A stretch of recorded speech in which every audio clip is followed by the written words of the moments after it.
तो शंकराचार्य स्वामी अविमुक्तेश्वरानंद का धरना जहां बीजेपी के लिए गले की हड्डी बन गया है, वहीं विपक्ष इसके जरिए 27 में जीत का रास्ता खोजने में जुटा है। क्योंकि संतों के अपमान पर बीजेपी के हिंदू वोट बटेंगे तो वो कैसे समाजवादी पार्टी और कांग्रेस के खाते में जुड़ेंगे, पीडीए कैसे मजबूत होगा, इस रिपोर्ट में देखिए।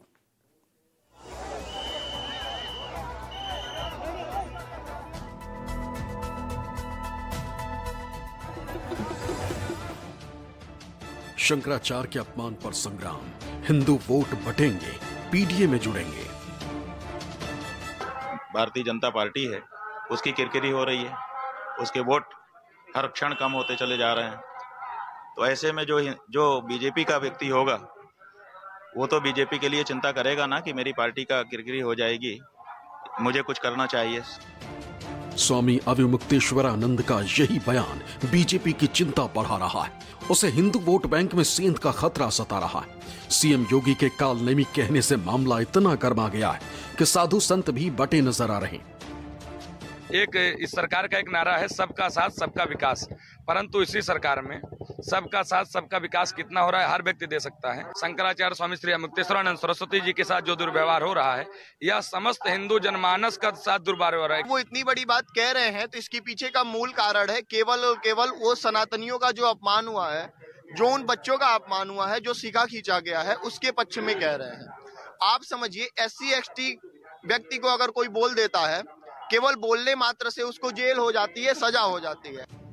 विपक्ष को इस मुद्दे ने संजीवनी दे दी। इस टकराव को सत्ता पक्ष हिंदुत्व बनाम विपक्ष के हिंदुत्व की लड़ाई के रूप में पेश कर रही।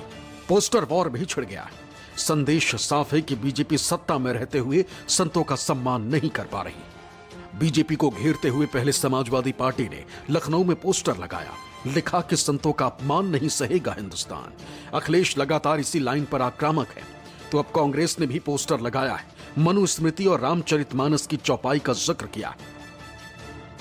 कांग्रेस पार्टी के भी कार्यालय के बाहर एक होर्डिंग लगी हुई है और इस होर्डिंग को अगर आप देखेंगे तो आपको समझ में आ जाएगा कि दरअसल मंशा क्या है। इसमें आप देख रहे हैं कि परम आराध्य जो स्वामी अविमुक्तेश्वरानंद की जो तस्वीर लगी हुई है, उसके नीचे देखेंगे लिखा है परम आराध्य परम धर्माधीश।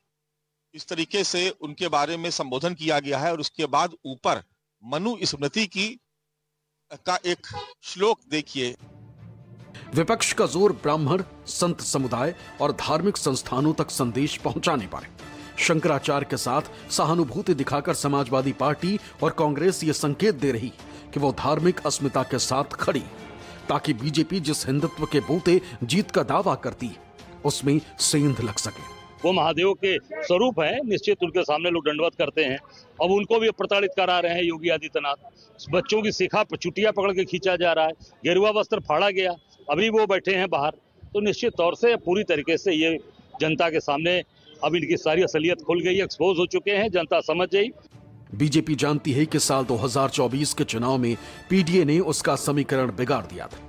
यूपी की 80 लोकसभा सीटों में से समाजवादी पार्टी ने 37 और कांग्रेस ने 6 सीटों पर जीत हासिल की थी, जबकि बीजेपी महज 33 सीटों पर सिमट गई थी। बीजेपी को 2019 के मुकाबले 31 सीटों का नुकसान उठाना पड़ा था। ऐसे में अगर शंकराचार्य के मुद्दे पर संतों का एक वर्ग नाराज होता है तो हिंदू वोट अखिलेश के पीडीए के साथ जुड़ सकता है।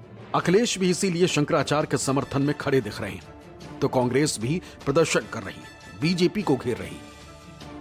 इन्होंने मजदूरों के साथ अन्याय किया, इन्होंने महिलाओं के साथ अन्याय किया।